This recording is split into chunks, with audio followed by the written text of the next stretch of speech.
এই হিংসা মানুষের নেক আমলগুলোকে খেয়ে ফেলে, গ্রাস করে, নষ্ট করে দেয়, ধ্বংস করে দেয়। কামা তাকুলুন নারুল হাতাব, যেভাবে আগুন শুকনা কাঠকে, শুকনো লাকড়িকে, যেভাবে আগুন শুকনো কাঠকে পুড়ে দেয়, ছাই করে দেয়, ভস্ম বানিয়ে দেয়, যেভাবে আগুন শুকনা লাকড়িকে, শুকনো খড়কুটারে পুড়ে ছারকার করে দেয়, হিংসার আগুন যদি নিজের অন্তরে জ্বালাই আমরা, আর একজন ভাইয়ের ভালো কিছু দেখে যদি সহ্য করতে না পারি, এই হিংসার আগুন আমার ভেতরে থাকলে আমি যত নামাজ পড়েছি, কোরআন তেলাওয়াত করেছি, জিকির আজকার করেছি, যতগুলো পুণ্য কামাই করেছি, রমজানে রোজা রাখছি, আর এক ভাইকে ইফতার করাইছি, আরেকজন মানুষের সেবা করেছি, অল এভরিথিং, যত ভালো কাজ করেছি, সব ভালো কাজের হাসানাতগুলো, ভালো আমলগুলোরে কে পুড়ে দিবে? একটু জোরে বলুন তো, জোরে বলুন, কে পুড়ে দিবে? হিংসা। যাই হোক, এদিকে কথা লম্বা করব না। আজকে মূল আলোচ্য বিষয়ে যে ব্যাপারে আমি কথা বলার জন্য মনস্থ করেছি, হাসাদ তথা হিংসা বিষয়ে কিছু আলোচনা কোরআন ও সুন্নাহ থেকে পেশ করবে ইনশাআল্লাহ। মহান আল্লাহ পাক রব্বুল আলামিন মানুষকে এই পৃথিবীতে সৃষ্টি করেছেন চিরদিন রাখার জন্য নয়, বরং পৃথিবী থেকে মানুষকে নিয়ে যাবেন কবরের এক জগতে। এই পৃথিবীটা পরীক্ষার স্থান, মানুষের জন্য পরীক্ষার একটা হল। এখানে এসে মানুষ কি কাজ করবে, কি কর্ম করবে, সেই অনুযায়ী পরকালে আল্লাহ পাক রব্বুল আলামিন মানুষকে তার মর্যাদা দিবেন, মানুষকে তার বিনিময় দিবেন, মানুষকে তার পুরস্কার দিবেন। কথা বলেন ঠিক কিনা? আল্লাহ পাক রব্বুল আলামিন সূরাতুশ শুরার মধ্যে বলেন, ইয়াউমা লা ইয়ানফাউ মালুন ওয়ালা বানুন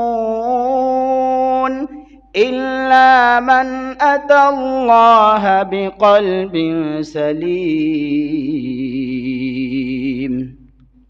আল্লাহ পাক রব্বুল আলামিন বলেন, নিশ্চয় দুনিয়া ছেড়ে মানুষ যখন কবর জগতে পাড়ি দিবে, কবরে যাওয়ার পরে মানুষের অবস্থা হবে এমন, যেই দুনিয়াতে থাকাকালীন মানুষ টাকা পয়সা, পরিবার পরিজন, ছেলে মেয়ে, এগুলোর পিছনে সর্বদা তাদের জীবনের মূল্যবান সময়গুলো ব্যয় করত।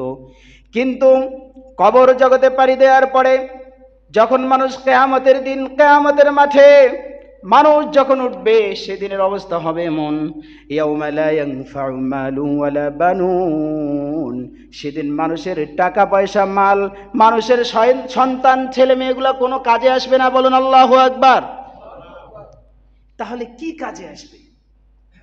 ইল্লা মান আতাল্লাহা বিকলবিন সালিম। আল্লাহ পাক রব্বুল আলামিন বলেন, তবে মানুষের উপকারে আসবে একটা জিনিস, মানুষ যদি কলবে সালিম নিয়ে আসে, মানুষ যদি একটা পরিষ্কার অন্তর নিয়ে আসে, যেই অন্তরের মধ্যে লোভ লালসা ছিল না, যেই অন্তরের মধ্যে মানুষের হিংসা বিদ্বেষ ছিল না, যেই অন্তরের মধ্যে আত্মার কোনো রোগ ছিল না, মানুষ যদি তার আত্মাটাকে পরিশুদ্ধ করে নিয়ে আসে কিয়ামতের ময়দানে, তবে হাসরের ময়দানে ছেলে মেয়ে যদিও কোনো কাজে আসবে না, টাকা পয়সা মানুষের যদিও কোনো কাজে আসবে না, তবে কলবে সালিমটা মানুষের কাজে আসবে। বলুন সুবহানাল্লাহ। তাহলে আমরা সূরা শুরার এই আয়াত থেকে বুঝতে পারলাম যে দুনিয়াতে, পৃথিবীতে টাকা পয়সার জন্য সব বিলীন করে দিচ্ছি, এগুলো কিয়ামতের দিন আমার বিপদে কোনো কাজে আসবে না, বরং আমার কাজে আসবে আমার একটা পরিশুদ্ধ আত্মা। কি আসবে বলুন তো? পরিষ্কার আত্মা। সবাই বলুন, কি কাজে আসবে বলুন? পরিষ্কার আত্মা। বিশ্বনবী মুহাম্মদুর রাসূলুল্লাহ সাল্লাল্লাহু আলাইহি সাল্লাম বলেন, আলা ইন্না ফিল জাসাদি লামুযগাতুন ইযা সালুহাত সালুহাল জাসাদু কুল্লুহু ওয়া ইযা ফাসাদাত ফাসাদাল জাসাদু কুল্লু আলা ওয়া হিয়াল কলব। বিশ্বনবী মুহাম্মদুর রাসূলুল্লাহ সাল্লাল্লাহু আলাইহি সাল্লাম বলেন, নিশ্চয় মানুষের শরীরের ভিতরে, মানুষের বডির ভিতরে একটা গোশতের টুকরা আছে। কি আছে বলুন তো? মানুষের অন্তরের ভিতরে একটা গোশতের টুকরা আছে। আলা ইন্না ফিল জাসাদি লামুযগাতুন ইযা সালুহাত সালুহাল জাসাদু কুল্লুহু, যখন মানুষের শরীরের ভিতরের যে গোস্তের টুকরাটা আছে এটা যখন পরিষ্কার হয়, তখন মানুষের পুরো শরীরটা, মানুষের সমস্ত কর্মকাণ্ডগুলো সুন্দর হয়। ওয়াইদা ফাসাদাত ফাসাদাল জাসাদু কুল্লু, আর মানুষের বডির ভিতরে, মানুষের শরীরের ভিতরে যে গোস্তের টুকরাটা আছে এটা যখন নষ্ট হয়ে যায়, তখন মানুষের পুরা কর্মকাণ্ডগুলো খারাপ হয়ে যায়। মানুষ হয় জালেম, মানুষ হয় সুদখোর, মানুষ হয় ঘুষখোর, মানুষ মানুষকে দেখতে পারে না, হিংসা করে, বিদ্বেষ করে। কথা বলেন ঠিক কিনা? ভুল বললাম? নবীজি হাদিসে বলতেছেন যে শরীরের ভিতরে একটা গোস্তের টুকরা আছে, এটা যদি ভালো হয়ে যায় মানুষের সব কাজ ভালো, ওকে নামাজ ভালো লাগে, ইসলামের কথা ভালো লাগে, কোরআনের তেলাওয়াত ভালো লাগে, আল্লাহর জিকির ভালো লাগে, মানুষের উপকার করা ভালো লাগে, প্রতিবেশীর হক আদায় করে, বোনের হক আদায় করে, ভাইয়ের হক আদায় করে, সে স্ত্রীর হক আদায় করে, ছেলেমেয়ের হক আদায় করে, দ্বীনি শিক্ষা অর্জন করে, কোরআন শিখে, হাদিস শিখে, মোট কথা সার সব কাজগুলো ভালো হয়ে যায়।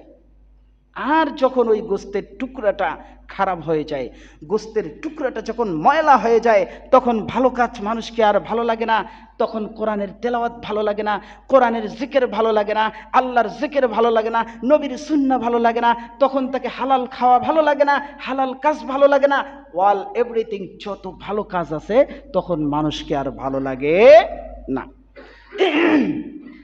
নবীজি সাল্লাল্লাহু আলাইহি সাল্লাম বলেন, আসলে ওই ঐতিহাসিক গোস্তের টুকরা যেটা ময়লা হওয়ার কারণে, যেই গোস্তের টুকরাটা নষ্ট হওয়ার কারণে ভালো কাজকে ভালো লাগে না, খারাপ কাজগুলো ভালো লাগে, তার সমস্ত কাজগুলো হয়ে যায় খারাপ। তোমরা কি জানো ওই গোস্তের টুকরার নাম কি?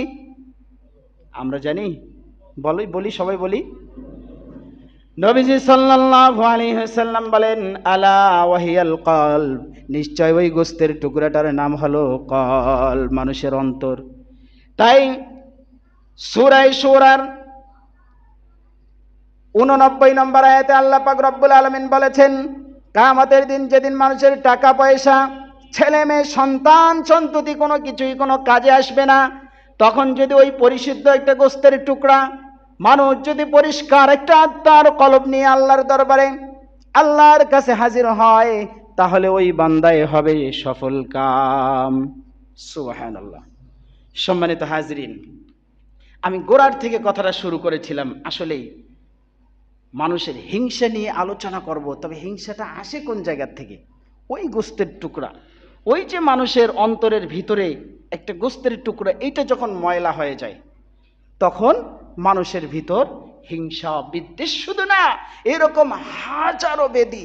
এখন তো আমরা শুধু মনে করি শরীরে আমার জ্বর আছে, আমি অসুস্থ, আমার শরীরে ডায়াবেটিস আছে, আমি অসুস্থ। এখন তো আমরা মনে করি উচ্চ রক্তচাপ আছে, আমার ভিতর প্রেশার আছে, আমি অসুস্থ। এখন তো আমরা মনে করি পেটে ব্যথা, আমি অসুস্থ, পেটে গ্যাস, আমি অসুস্থ, পায়ে ব্যথা, আমি অসুস্থ।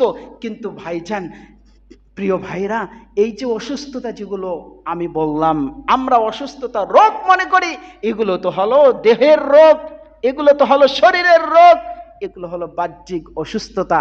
কিন্তু মানুষের ভিতর আত্মার একটা অসুস্থতা আছে, মানুষের কলবের একটা অসুস্থতা আছে, রুহানি কিছু রোগ আছে। কথা বলেন, আছে না নেই? আজকে বড় আফসোস লাগে, একটু জ্বর হলে, আমার শরীরটা একটু খারাপ হলে, সামান্য একটু অসুস্থ হলে ডাক্তারের পর ডাক্তার, এক হাসপাতালে যাই, সেখানে না হলে আরেকটাতে যাই, এক ক্লিনিকে গিয়ে যদি সেখানে আমার টেস্ট করার পরে শরীর সুস্থ না হয় আরেক জায়গায় যাই। বড় আফসোস আর পরিতাপের বিষয় হলো, যখন কলবটা আমাদের নষ্ট হয়ে যায়, তখন আমাদের দেহের মধ্যে, যখন আমাদের কলবের মধ্যে রিয়া, তাকাব্বুর, হাসদ, হিংসা, যখন আমাদের অন্তরের ভিতর কুফুরির মতো রোগগুলো বাসা বেঁধে, এই রোগকে নির্মূল করার জন্য আমরা কিন্তু কোনো পদক্ষেপ নেই না। কথা বলেন ঠিক কিনা? নেই। কোথায় যেতে হয়? আত্মার চিকিৎসা করার জন্য আলেমদের কাছে যেতে হয়। আমার কথা বুঝতেছেন সবাই? আত্মার চিকিৎসা করার জন্য কোথায় যেতে হয়? যারা আত্মশুদ্ধি করে, যারা ইসলাহ করে মানুষকে, যারা মানুষকে রুহানি ওষুধ দেয়, এমন ডাক্তারদের কাছে যেতে হয়। বর্তমান তো পীর সাহেব মানে ব্যবসা, বর্তমান তো পীর সাহেব মানে ভণ্ড পীর সাহেবদের সারা বাংলাদেশে সহ সারা বিশ্বে এদের সরাসরি। কিন্তু এই পীর বলেন অথবা আত্মশুদ্ধির জন্য একজন মানুষ সিলেক্টেড বলেন, ইসলামের শুরু যুগ থেকে কোরআন যে ব্যাপারে আমাদেরকে ডিরেকশন করেছেন, কোরআন আমাদেরকে বলেছেন কদ আফলাহা মান যাক্কাহা, নিশ্চয় প্রকৃত অর্থে সফল ব্যক্তি ওই মানুষ যে তার অন্তরকে শুদ্ধ করে, যে তার আত্মাকে পরিশুদ্ধ করে। আর আত্মাকে পরিশুদ্ধ করার জন্য বানিসবত পীর সাহেবের কাছে যেতে হয়, যেই পীর সাহেব ক্ষমতার জন্য, টাকার জন্য, হাদিয়ার জন্য নয়, বরং একজন মুসলমানের কলব পরিষ্কার করার জন্য কাজ করেন। কথা বলেন ঠিক কিনা? আজকে ভেজাল পীরের সরাসরির কারণে আসল পীররা ঢাকা পড়ে আছে, চাপা পড়ে আছে। প্রকৃত আত্মার ওষুধ যে দেয়, নিজেদের অন্তরগুলো পরিষ্কার করতে পারবো যেই পীরের কাছে গেলে, সেই পীরদের পরিচয় আমরা অনেক ক্ষেত্রে পাই না। কারণ তারা তো হাইলাইটে যায় না, তারা তো কোথাও গিয়ে যে নিজেকে প্রকাশ করবে আমি বড় পীর, এমন কাজ করেন না, কারণ ওটাও একটা রোগ। হ্যাঁ, এখন নকল পীর যারা আছে, ভেজাল্লা পীর যারা আছে, এদের সরাসরিতে দেশ ভরে গেছে। মানুষ মনে করে পীর সাহেব মানে ভণ্ডামি, মানুষ মনে করে পীর সাহেব মানে হাদিয়া না, মানুষ মনে করে পীর সাহেবের কাছে যাওয়া মানে ওটা একটা ধর্ম ব্যবসা করা। কথা বলেন ঠিক কিনা? কিন্তু প্রকৃত অর্থে ব্যাপার ওইটা না। ভালো আলেম, যিনি কোরআন বোঝেন, যিনি হাদিস বোঝেন, যিনি আসলে মানুষের আত্মার রোগগুলো বোঝেন, যিনি তাহাজ্জুদের নামাজ পড়েন, যিনি ফরজ নামাজ পড়েন, ওয়াজিব পড়েন, সুন্নত পড়েন তো পড়েন, মুস্তাহাব কাজও ছেড়ে দেন না। আর নবীজির পাবন্দি তো তার পুরা বডির ভিতর, পুরা শরীরের ভিতর থাকে। কথা বলেন ঠিক কিনা? সম্মানিত হাজিরিন, তাহলে এতক্ষণের কথা থেকে যে জিনিসটা আমি বোঝাতে চাইলাম, আমাদের ভিতরে একটা গোস্তের টুকরা আছে। এই টুকরার নাম কি বলেন তো? জোরে বলেন, সবাই বলেন। কলব। এই কলবটা ময়লা হয় কি হয় না? সবাই কথা বলেন, ময়লা হয় কি হয় না? কলবের ময়লা দূর করার জন্য কোথায় যেতে হয়? হ্যাঁ, ভালো আলেম, যারা ভালো পীর সাহেব, যারা প্রকৃত অর্থে মানুষের আত্মার চিকিৎসক, তাদের কাছে যেতে হয়। যেমন আমাদের শরীর অসুস্থ হলে, ডায়াবেটিস হলে, আমাদের আপনার হচ্ছে হাই প্রেশার হলে, আমাদের জ্বর হলে, আমাদের পেটের সমস্যা হলে আমরা যেমন ডাক্তারের কাছে যাই, যখন ভালো কাজ ভালো লাগবে না, নামাজে যেতে ভালো লাগবে না, রোজা রাখতে ভালো লাগবে না, কোরআন পড়তে ভালো লাগবে না, আল্লাহর জিকির করতে ভালো লাগবে না, মানুষের হিংসা করতে ভালো লাগে, মানুষের পিছনে লেগে থাকতে ভালো লাগে, তখন আত্মার ডাক্তার বানিসবত আলেমের কাছে, পীরের কাছে গিয়ে আমার কলবকে পরিশুদ্ধ করতে হবে। কথা বলেন ঠিক কিনা? সম্মানিত উপস্থিতি, হিংসা বলা হয় একজনের ভালো কিছু দেখে আমি সহ্য করতে পারি না, অন্যের ভালো দেখে আমার অসহ্য লাগে। আর এক ভাইয়ের টাকা হয়েছে, পয়সা হয়েছে, বাড়ি ছিল না বাড়ি করেছে, গাড়ি ছিল না গাড়ি করেছে, জায়গা জমি ছিল না জায়গা জমি করেছে, তা দেখে আমার ভালো লাগে না। এর নাম কি বলেন তো? হিংসা। আর এই হিংসার জায়গা কোথায় বলেন তো দেখি? এই যে কলব, এতক্ষণ থেকে কলবের কথাটা কি জন্য আমি বললাম? হিংসা আশ্রয় নেয় কোন স্থানে বলেন? কলবের মধ্যে হিংসা আশ্রয় নেয়। সহিহ মুসলিম 3437 নম্বর হাদিস, 3437 নম্বর হাদিস। عن أبي هريرة رضي الله عنه قال قال رسول الله صلى الله عليه وسلم إن الله لا ينظر إلى صوركم وأموالكم ولكن ينظر إلى قلوبكم وأعمالكم। হযরত আবু হুরায়রা রাদিয়াল্লাহু তাআলা আনহু বলেন, নবীজি সাল্লাল্লাহু আলাইহি ওয়াসাল্লাম বলেছেন, আল্লাহ সুবহানাহু ওয়া তাআলা তোমাদের বাহ্যিক আকৃতির দিকে দেখেন না, তোমাদের বাহ্যিক চেহারা যেটা আছে, মুখ বটি, একটা মানুষ দেখতে ফর্সা নাকি কালো, এগুলোর দিকে দেখেন না, এগুলোর দিকে দেখেন না। আল্লাহ তাআলা লা ইয়ানজুরু ইলা সুওয়ারিকুম ওয়া আমওয়ালিকুম, এবং তোমাদের মাল সম্পদ, টাকা পয়সার দিকেও আল্লাহ তাআলা দেখেন না। তাহলে আল্লাহ কোন দিকে তাকান? ওয়ালাকিন ইয়ানজুরু ইলা কুলুবিকুম, কিন্তু আল্লাহ তাআলা মানুষের কলবের দিকে দেখেন। পাইছেন? আবার কলব আসছে এখানে। কিন্তু আল্লাহ তাআলা মানুষের কোন দিকে দেখেন? কলবের দিকে দেখেন। আরেকটা জিনিসের দিকে আল্লাহ তাআলা দেখেন, ওয়া আমালিকুম, মানুষের আমলের দিকে তাকান। কোন দিকে তাকান বলেন তো? মানুষের আমলের দিকে তাকান। যদি মানুষের চেহারাটা তেমন ভালো না হয়, যদি মানুষের টাকা পয়সা তত বেশি না থাকে, তাতে কোনো অসুবিধা নাই, তাতে কোনো সমস্যা নাই। মানুষের টাকা নাই, এতে কোনো সমস্যা নাই। মানুষের চেহারাটা সুন্দর না, এতেও কোনো সমস্যা নাই।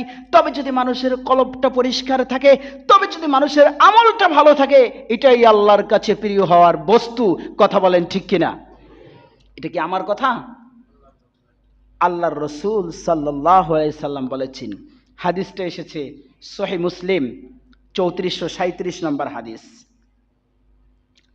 এখান থেকে আমরা আবারও বুঝতে পারলাম অন্তরটা পরিষ্কার করতে হবে, আমলটা ভালো করতে হবে। আমল যদি ভালো না করি, অন্তর যদি পরিষ্কার না করি, আমার টাকা পয়সা ভালো চেহারা, এই চেহারার কোনো দাম নাই, এই মাল সম্পদের কোনো দাম নাই। হতে পারে রোজে মাহশর কিয়ামতের দিনে আল্লাহর আদালতে আমার এই সুন্দর চেহারা, আমার এই অঢেল সম্পদ, টাকা পয়সা আমার জাহান্নামে যাওয়ার কারণ হবে। মাআযাল্লাহ, নাউজুবিল্লাহ। আল্লাহ আমাদের হেফাজত করুন, বলুন আল্লাহুম্মা আমিন। সম্মানিত হাজিরিন, আজকে সমাজের প্রতিটি স্তরে হিংসা দিয়ে ভরপুর। কথা বলেন ঠিক কিনা? দেখবেন পরিবার থেকে যদি শুরু করেন, ছোট্ট বাচ্চারাও একটা আরেকটার সাথে হিংসামি করে। একজনের একটা ভালো গাড়ি আছে আর একজনের নাই, সে চায় ওর গাড়িটা কেমনি ভেঙে যায়। শিশু থেকে শুরু করলাম, পরিবারের একবারে শিশু থেকে। তারপর দেখবেন ভাইয়ে ভাইয়ে হিংসা। এক ভাইয়ের টাকা আছে বেশি, এক ভাইয়ের উপার্জন বেশি, আর এক ভাই তাকে সহ্য করতে পারে না। আপনাদের সমাজে আছে না নেই? তারপর দেখবেন ভাইয়ে বোনে হিংসা, মা ছেলে হিংসা, বাবা ছেলে হিংসা, আছে না নেই? কথা বলেন। এখন যদি পরিবার থেকে বের হয়ে আরেকটু কাছে চলে যাই, তাহলে আমার দেখা সামাজিক প্রেক্ষাপটে পাশের বাড়ি, যাকে হাদিসের পরিভাষায় জাওয়ার বা প্রতিবেশী বলা হয়, প্রতিবেশীর সাথে তো মনে হয় কোনো হিংসামি মানুষ করে না, নাকি করে? আমার কথা বোঝেন নাই? পাশের বাড়ি, যাকে হাদিসের ভাষায় বলা হয় সে প্রতিবেশী, প্রতিবেশীর সাথে মানুষের হিংসা আছে? আছে। এই হিংসা কত বেশি জানেন? গ্রামগঞ্জে ছোট্ট থেকে ছোট্ট কিছু বিষয় আমরা দেখেছি। একজনের একটা মোরগ মুরগি আর একজনের খেতে মাত্র গেছে, যাওয়ার সাথে হিংসা রণল আর আগুন এমন ভাবে জ্বলিয়ে ওঠে, দুই পরিবারে ঘন্টার পর ঘন্টা ঝগড়া চলে। এমন আছে না নেই? কথা বলেন। দেখছেন? দেখছি আমি এই যে হিংসা। আবার দেখা যায় যদি আমরা সামাজিক প্রেক্ষাপটে আসি, আমাদের সমাজগুলোর মধ্যে প্রতিবেশী হোক বা না হোক, গ্রামে একই গ্রামে বসবাস করে, একজনের টাকা পয়সা বেশি আর একজনের কম। যার বেশি টাকা পয়সা আছে তার পিছনে শত্রুর অভাব নাই, যে একটু ভালো খায় তার শত্রুর অভাব নাই, যে একটু ভালো চলে তার হিংসাত্মক চোখের কোনো অভাব নাই, তার বিরুদ্ধে হিংসামি করার লোকের কোনো অভাব থাকে না। কথা বলেন ঠিক কিনা? হিংসা কি জিনিস আমি আগেও বলেছি। আরেকজনের ভালো দেখে আমার জ্বলে, আরেকজনের ভালো দেখে আমার জ্বলে, তার নাম কি? হিংসা। এখন এমন আল্লাহর ওলি কে আমাদের এই মসজিদে আছেন যে হাতটা তুলে বলতে পারবেন হুজুর আমার অন্তরটা হিংসা থেকে একেবারে পবিত্র? বলা কিন্তু খুব কঠিন, তাই না? এটা বলা খুবই কঠিন। এখন আরেকটা প্রশ্ন তো করতে পারেন, হুজুর তা বুঝলাম আছে, আমি যেহেতু মানুষ, আমার যেহেতু একটা কলব আছে, একটা রূহ আছে, আত্মা আছে, আত্মার রোগ হিংসা আমার ভিতরও আছে, এখন এটা থেকে বাঁচা যায় কেমনি? আগেই বলছি, আলেমদের সান্নিধ্যে গিয়ে হিংসা থেকে বেঁচে থাকার যে টিপসগুলো তারা দেন, তারা যে আমলগুলো দিবেন, তারা যে ওষুধগুলো দিবেন, সেগুলো অনুযায়ী আমল করতে হবে, তাই না? এখন আমরা জানব যত হিংসাত্মক প্রভাব আমার অন্তরে আছে, আমি কিন্তু চাইলে এটা থেকে নিজেও বেরিয়ে আসতে পারি, নিজেও কিন্তু বেরিয়ে আসতে পারি, নিজেও কমাই দিতে পারি। এখন এটাকে কিভাবে আমরা কমাবো? কমাতে গেলে জানতে হবে এর ক্ষতিগুলো কি। এই হিংসা করার কারণে কি কি ক্ষতি হয়, সেই ক্ষতিগুলো যদি আমি না জানি, তাহলে তো এর থেকে বেরিয়ে আসা আমার জন্য কষ্টকর। আমি হিংসার 5টা ক্ষতি নিয়ে কথা বলবো। কয়টা ক্ষতিকর দিক বলুন তো? 5টি। কয়টি? হিংসার 5টি ক্ষতিকর দিক নিয়ে আমি কথা বলবো। 1 নম্বর হলো, এই হিংসা মানুষের ঈমানকে নষ্ট করে দেয়। হিংসা মানুষের ঈমানকে কি করে দেয়? নষ্ট করে দেয়। মানুষের দ্বীনকে নষ্ট করে দেয়। দ্বীন আছে না, আমরা দ্বীনে ইসলামের অনুসারী না, মুসলমান না? হ্যাঁ, এই হিংসা আমাদের দ্বীনকে নষ্ট করে দেয়। সুনানুত তিরমিজি 2510 নম্বর হাদিস, 2510 নম্বর হাদিস। আন্না যুবাইর ইবনুল আওয়াম হাদাসাহু আন্না নবী সাল্লাল্লাহু আলাইহি ওয়াসাল্লাম قال দাব্বা ইলাইকুম দাউল ইমামি ক্বাবলাকুম আল হাসাদ ওয়াল বাগদাউ হিয়াল হালিকাতু লা আকুলু তাহলিকুশ শা'রা ওয়ালাকিন তাহলিকুদ দ্বীন। হযরতে যুবাইর ইবনুল আওয়াম রাদিয়াল্লাহু তাআলা আনহু বর্ণনা করেন, নবীজি সাল্লাল্লাহু আলাইহি ওয়াসাল্লাম বলেছেন, পূর্ব যুগের যে সমস্ত মানুষ এই পৃথিবীতে ছিল তাদের রোগ ব্যাধিগুলো আমাদের এই সমাজেও ঢুকেছে। পূর্ব যুগে যত নবীজি ছিলেন, যত নবী ছিলেন, তাদের সমাজে যেই সমস্ত রোগ ব্যাধি ছিল সেগুলো আমাদের দিন, আমাদের সমাজের মধ্যেও ঢুকে গেছে। তার মধ্যে নবীজি সাল্লাল্লাহু আলাইহি ওয়াসাল্লাম বলেন আল হাসাদু ওয়াল বাগযা, হিংসা বিদ্বেষ। বলুন তো কি কি? হিংসা এবং বিদ্বেষ। নবীজি সাল্লাল্লাহু আলাইহি সাল্লাম বললেন, পূর্ব যুগের নবীজির উম্মতদের মাঝে যেই সমস্ত রোগ ছিল, সেগুলোর মধ্যে কিছু আমাদের এই দিন, আমাদের এই ধর্মের মানুষদের মাঝেও প্রবেশ করেছে। তার মধ্যে অন্যতম একটি হলো আল হাসাদ ওয়াল বাগদা, হিংসা এবং বিদ্বেষ। এটা কি করে? নবীজি সাল্লাল্লাহু আলাইহি সাল্লাম বললেন হিয়াল হালিকা, এই হিংসা এবং বিদ্বেষ এটা মুন্ডন করে দেয়। মাথা মুন্ডায় না, চুল ফেলায়, এটারে মুন্ডন করা বলে। হালিকাতুন, এটা মুন্ডন করে দেয়। নবীজি বলতেছেন মুন্ডন করার অর্থ তোমরা বুঝছো না যে মাথার চুল মুন্ডন করা, ওয়ালাকিন তাহলিকুদ দ্বীন, বরং এই হিংসা এবং বিদ্বেষ ইহা মানুষের চুল মুন্ডন করে না, মাথা থেকে চুল মুন্ডন করে না, বরং মানুষের দ্বীনকে নষ্ট করে দেয়, মানুষের দ্বীনকে বিনাশ করে দেয়, মানুষের দ্বীন এবং ধর্মকে ধ্বংস করে দেয়। আমি কি কথাটা বুঝাইতে পারছি? এক নম্বর হলো হিংসা মানুষের দ্বীন এবং ধর্মকে কি করে দেয়?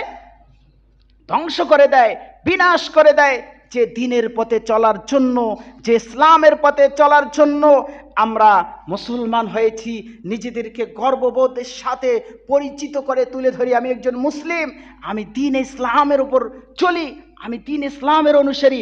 কিন্তু হিংসার মতো একটা বিদ্বেষ, যা দ্বারা আমার কোনো উপকার নাই, আরেকজন ভালো করতেছে আমি মেনে নিলে কি অসুবিধা, ও ভালো চলতেছে, দোয়া করি আল্লাহ তাকে আরো বেশি দান করুক, দোয়া করি আল্লাহ তাকে দ্বীনের উপর রাখুক।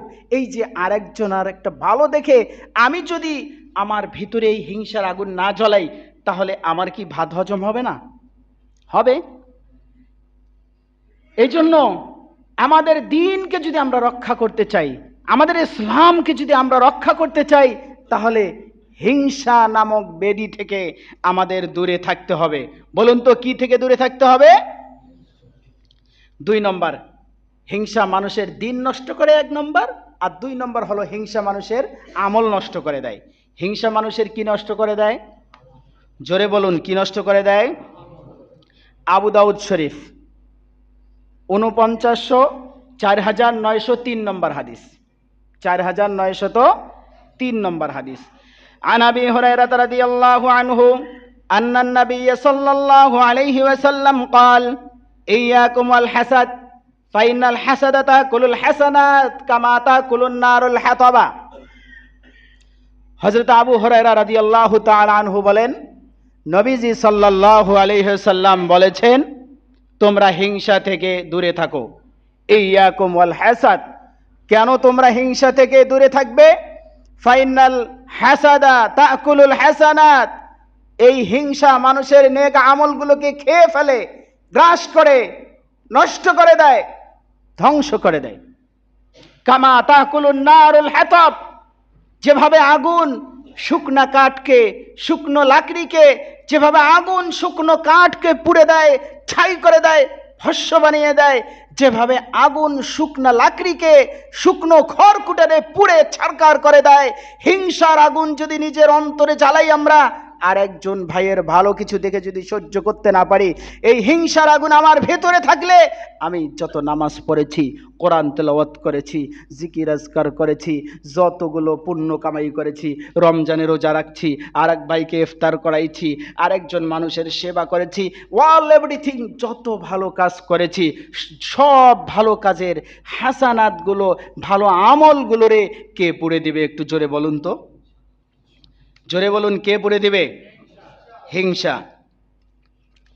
ব্যাস, আমরা 1 নম্বর জানলাম দিন নষ্ট করে দেয়। 2 নম্বর জানলাম হিংসা আমাদের নেক আমলগুলোরে কি করে দেয়? একটু জোরে বলেন না, নষ্ট করে দেয়। 3 নম্বরে আমরা জানবো যারা হিংসা লালন করে নিজেদের অন্তরে, ঈমান বলে তুমি হিংসাই যদি রাখবে তোমার কলবের ভিতর, তাহলে আমি ঈমান পবিত্র। ঈমান একটা পবিত্র জিনিস, কয় তাহলে হিংসা রাখো, আমি গেলাম গা, গুড বাই। ঈমান কি বলবে? গুড বাই, আমি চলে গেলাম, তুমি হিংসা রাখো তোমার কলবে। এটা হলো 3 নম্বর। তাহলে আবার বলছি, 3 নম্বর পয়েন্ট হলো যারা হিংসা করবে তাদের অন্তর থেকে ঈমান আস্তে আস্তে চলে যায়। সুনানুন নাসাই 3109 3109 নম্বর হাদিস। সুনানুন নাসাই, নাসাই শরীফের 3109 নম্বর হাদিস। عن أبي هريرة رضي الله عنه أن رسول الله صلى الله عليه وسلم قال لا يجتمعان في النار مسلم قتل كافر ثم سدد وقارب ولا يجتمعان في جوف مؤمن غبار في سبيل الله وقبح جهنم ولا يجتمعان في قلب عبد الإيمان والحسد। হযরত আবু হুরায়রা রাদিয়াল্লাহু তাআলা আনহু বলেন, নবীজি সাল্লাল্লাহু আলাইহি ওয়াসাল্লাম বলেছেন, মূল অংশটুকুর অনুবাদ বলছি যেটা আমাদের আলোচ্য বিষয়ের সাথে সম্পৃক্ত। নবীজি সাল্লাল্লাহু আলাইহি ওয়াসাল্লাম বলেছেন, একজন মানুষের অন্তরে, ফি কলবি আবদিন, একজন মানুষের অন্তরে, ফি কলবি আবদিন লা ইয়াজতামিআনে, জমা হতে পারে না, একত্রিত হতে পারে না। কি কি? 1 নম্বর আল ঈমান, 2 নম্বর আল হাসাদ। একজন মুমিন বান্দার অন্তরে, একজন মুমিন বান্দার কলবে ঈমান এবং হিংসা একই সাথে থাকতে পারে না। হাদিসটি এসেছে সুনানুন নাসাই, নাসাই শরীফের 3109 নম্বর হাদিস। তাহলে নবীজি সাল্লাল্লাহু আলাইহি ওয়াসাল্লাম স্পষ্ট ভাষায় দীপ্ত কণ্ঠে বলে গেছেন, যে অন্তরে হিংসার চাষ হয়, যে অন্তরে হিংসার আবাদ হয়, যে অন্তরে মানুষ হিংসা লালন করে, সেই অন্তরের মধ্যে ঈমান থাকতে পারে না। কথা বলেন ঠিক কিনা? হিংসা বাদ দেন, ঈমান থেকে যাবে। এই জন্য হিংসার ক্ষতিকর দিকগুলো আমরা আলোচনা করছি। এর মূল উদ্দেশ্য হচ্ছে আমরা যেন এর ক্ষতিকর দিকগুলোকে স্মরণ রেখে হিংসা থেকে দূরে থাকি। তাহলে 3 নম্বর ছিল, যে অন্তরে হিংসা থাকে সে অন্তরে কি থাকে না? জোরে বলেন, কি থাকে না? আমি আবারও বলছি, যে অন্তরে হিংসা থাকে সে অন্তরে কি থাকে না? ঈমান থাকে না। 4 নম্বর হলো কল্যাণ উঠে যায়। হিংসার কারণে কি উঠে যায়? কল্যাণ উঠে যায়। ভালো কিছু হবে, ভালো কিছু পাবো, খয়ের হবে আমাদের পরিবারে, আমাদের সংসারে বরকত হবে, আমরা যা রুজি রোজগার করেছি এর মধ্যে বরকত পাবো। কিন্তু হিংসা যদি আমাদের ভিতর থাকে তাহলে আমরা বরকত পাবো না। কি পাবো না বলেন তো? বরকত পাবো না। দেখেন, মাজমাউজ জাওয়ায়েদ নামে একটি কিতাব, এর 8 নম্বর খণ্ড 180 নম্বর পৃষ্ঠায় হাদিস এসেছে, লা ইয়াজালুন নাসু বিগাইরিন মা লাম ইয়াতাহাসাদু, লা ইয়াজালুন নাসু বিখাইরিন মা লাম ইয়াতাহাসাদু। নবীজি সাল্লাল্লাহু আলাইহি সাল্লাম বলেছেন, মানুষ ততক্ষণ পর্যন্ত কল্যাণের মধ্যে থাকবে, মানুষ ততক্ষণ পর্যন্ত খায়রের মধ্যে থাকবে, সমাজে ততক্ষণ পর্যন্ত কল্যাণ হবে, সমাজে ততদিন পর্যন্ত কল্যাণ থাকবে, ততদিন পর্যন্ত আল্লাহর নিয়ামত আর বরকত থাকবে, যতদিন পর্যন্ত সমাজের লোকেরা হিংসায় হিংসায় নিমজ্জিত হবে না। কি বুঝাতে চাইলেন? হিংসা শুরু হলে ওই সমাজে আর কল্যাণ থাকে না। হিংসা শুরু হলে সেই বাড়িতে আর কল্যাণ থাকে না। হিংসা শুরু হলে সেই বাড়িতে আর কোনো খয়র বরকত থাকে না। আমি কি বুঝাইতে পারছি? 5 নম্বর, হিংসার 5 নম্বর ক্ষতিকর দিক হচ্ছে যে হিংসা করে তার অন্তর হিংসার আগুনে পুড়ে যায়। আচ্ছা বলুন, আপনি আর আমি যদি কোনো জায়গায় আগুন জ্বালাই, তাহলে যে জায়গায় আগুন জ্বালাবো ওই জায়গাটায় আশেপাশে সবকিছু পুড়ে যায় কি যায় না?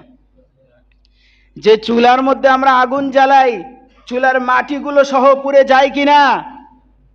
ইট ভাটার মধ্যে আমরা আগুন জ্বালাই, ইটগুলো পুড়ে যায় কিনা?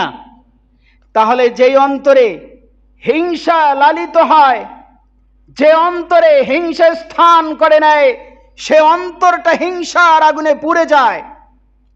আরবি একটা প্রবাদ আছে, আল হাসিদু ইয়াহতারিকু বিনারিল হাসাদ, যে হিংসুক হয় সর্বপ্রথম হিংসার আগুনে তার কলব অন্তরটা পুড়ে যায়। এখন এর বাস্তবতা সম্পর্কে সামান্য একটু কথা বলি।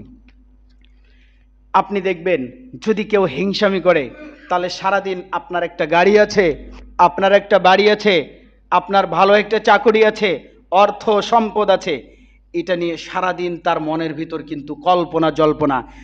তার হলো আমার নেই কেন, তার আছে আমার নেই কেন, তার বাড়ি আছে আমার নেই কেন, তার গাড়ি আছে আমার নেই কেন, এই যে বলতে বলতে মনের ভিতর, বুঝতে পারতেছেন কিভাবে চলে? তাহলে আমি হিংসার 5টা ক্ষতির মধ্যে 5ম নম্বর বলেছিলাম, হিংসার আগুনে হিংসুকের অন্তর পুড়ে যায়। সর্বশেষ আরেকটি বিষয় বলে শেষ করছি, হিংসা থেকে বাঁচার উপায় কি? এক তো হচ্ছে নিজের অন্তরে যদি হিংসা থাকে, তা থেকে বাঁচার জন্য বানিসবত সাহেবে আল্লাহ ওয়ালাদের কাছে, আলেমদের কাছে গিয়ে সবক নিতে হবে। এবং হিংসার ক্ষতিকর দিকগুলো, আমার ঈমান থাকবে না, আমার দিন থাকবে না, আমার কাজে বরকত থাকবে না, হ্যাঁ, আমার নেক আমল ধ্বংস হয়ে যাবে, আমার অন্তর পুড়ে যাবে, এই খারাপ দিকগুলো থেকে বেঁচে থাকা যাবে। এই দিকগুলো যখন আমরা মনে করব, হিংসা থেকে বেঁচে থাকতে পারবো। এখন কথা হলো, হুজুর আমার অন্তর পরিষ্কার, অন্য মানুষ আমার সন্তানের প্রতি হিংসা করে, এর থেকে আমি কিভাবে বাঁচবো? আমার প্রতি হিংসা করে, এর জন্য 1 নম্বর প্রতিষেধক হচ্ছে আপনি সূরা ফালাক পড়বেন। আলোচনাটা লম্বা, শেষ করতে চাইলে কমপক্ষে 1 ঘন্টা লাগতো, সংক্ষিপ্ত বলি। তাহলে 1 নম্বর প্রতিষেধক হলো আপনি দৈনন্দিন সূরা ফালাক পড়বেন। সূরা ফালাকের মধ্যে একটি আয়াত আছে, আল্লাহ তাআলা এখানে বলে দিয়েছেন, ওমিন শাররি হাসিদিন ইযা হাসাদ। ওগো আল্লাহ, আমি আপনার কাছে আশ্রয় চাচ্ছি, আমি আপনার কাছে পানা চাচ্ছি হিংসুক থেকে, যখন সে আমার প্রতি হিংসা করে। বুঝে আসছে? এরপরে হলো সন্তানের প্রতি মানুষ যদি হিংসা করে, সেই হিংসা থেকে বাঁচার জন্য নবীজি সাল্লাল্লাহু আলাইহি সাল্লাম কিছু দোয়া শিখে দিয়েছেন। বিসমিল্লাহি আরকিকা মিন কুল্লি শাইইন ইউজিকা মিন শাররি কুল্লি নাফসিন ওয়া আইনিন হাসিদিন বিসমিল্লাহি আরকিকা ওয়াল্লাহু ইয়াশফিকা, একটি দোয়া। আরেকটি দোয়া আছে যেটা ইব্রাহিম আলাইহিস সালাম তার 2 সন্তানের জন্য পড়েছিলেন, ইসমাইল এবং ইসহাকের জন্য। আমাদের নবীজি হাসান হুসাইনের জন্য পড়েছিলেন, আউযু বিকালিমাতিল্লাহি তাম্মা মিন কুল্লি শাইতানিন ওয়া হাম্মা ওয়া মিন কুল্লি আইনিন লাম্মা। ইনশাআল্লাহ আগামীতে এই ব্যাপারে আরো একটু কথা বলে নিব, কথাটা শেষ করতে পারলাম না, সময় শেষ হয়ে গেছে। তবে হিংসা থেকে বাঁচার সর্বশেষ যে 2টি ব্যাপার বললাম, সংক্ষেপে বলে দিচ্ছি আমি। সূরা ফালাক, সূরা নাস, এই 2টি সূরা পাঠ করবেন। আর যদি সন্তানকে কুদৃষ্টি এবং হিংসা থেকে বাঁচাতে চান, তাহলেও হাদিসে বর্ণিত 2টি দোয়া আছে, আপনারা ওলামা ইকরামের কাছ থেকেও সেটা শিখিয়ে নিতে পারেন, অথবা বর্তমান আপনারা নেটের থেকেও এই জিনিসগুলো নিতে পারেন, যে বাঁচার জন্য যে দোয়া আছে সেটা পড়ে সন্তানের ওপর নবীজি সাল্লাল্লাহু আলাইহি ওয়াসাল্লাম তার নাতি হাসান হুসাইনের ওপর ফু দিয়েছিলেন, আপনারাও দিতে পারেন। আল্লাহ সুবহানাহু ওয়া তাআলা আমাদের সবাইকে হিংসা নামক অন্তর বা আত্মার বেদি বা রোগ থেকে হেফাজত করুন। সকলেই বলি আমিন। যারা সুন্নত পড়ে নেই, সুন্নত পড়বো। ওয়া মা তাওফীক ইল্লা বিল্লাহ।